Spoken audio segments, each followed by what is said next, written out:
అంటే అందరి పేర్లు ఇక్కడ లేవు కాబట్టి రాష్ట్ర ఉపాధ్యక్షులు ఎవరున్నా సరే స్టేజ్ ఎంవిఎన్ రావు యాదయ్య పైకి రావాల్సిందిగా కోరడం జరుగుతుంది.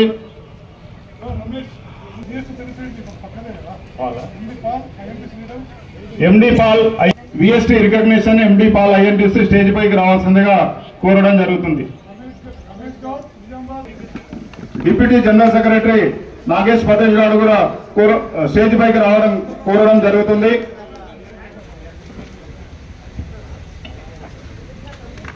మరి ఈ సభ కార్యక్రమం నేను కూడా అడిషనల్ జనరల్ సెక్రటరీ, ప్రస్తుతం బర్కత్పుర డిపోలో ఏడీసీ.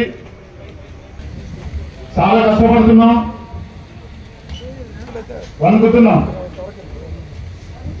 అయినా సరే అప్పుడు ఇప్పుడు గత 10 సంవత్సరాల నుంచి యూనియన్ రాజిరెడ్డి గారు కానీ మేము కానీ వెనక ఉండి ఆ పట్ల మేము ధర్నా కానీ డిపోల దగ్గర ఎక్కడో వెళ్ళి మా మీద కేసులు కూడా ఉన్నాయి.